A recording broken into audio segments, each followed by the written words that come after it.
Performers for Songs for Heroes are happy about the songs chosen for the families of the gallant SAF 44. Precious Ong tells us why. Apart from the OPM artists who will be offering songs for the families of the Gallant 44, the songs that will be heard in the Songs for Heroes benefit concert on March 19 at the SM Mall of Asia Arena in Pasay City are also much awaited. As guest performers Makoy Fundales and Jack Manuel, together with the PNP and AFP Chorale, were rehearsing the songs, their hearts were already touched by the message in the songs they were preparing. Malaki po yung responsibilidad namin sa concert kasi we are one of the people who will open the show.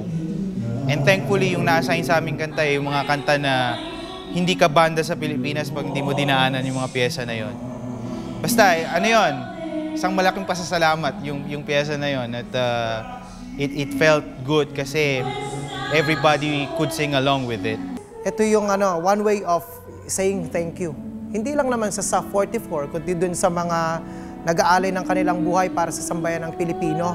Napakaganda ng choices because number one, it features Filipino artistry in music at yung mensahe po niya ay talagang angkop na angkop para this is one time kasi for us to unite as a nation, not only your armed forces and the police, but also as one nation, we unite for peace, which is based on justice and towards development.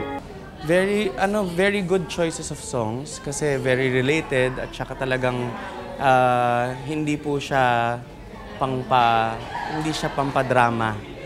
The songs were chosen talaga para magkaroon ng meaning dun sa mga singers and at the same time dun sa ating sa mga pamilya ng Gallant 44. Kaya kami rin very excited talaga. Award-winning singer Noel Cabangon, Bo Querudo, Jay Durias of South Border, Faith Cuneta, Jonalyn Veray, and Gerald Santos are among the much-awaited performers of the concert. Amateur singers Shane Velasco, Beverly Caymen, The Voicing, Bueno Sisters, and Bembe and Triposa Erese will also be performing. The return of the popular band in the 90s, Neo Colors, will also be heard singing their famous songs in the Songs for Heroes concert.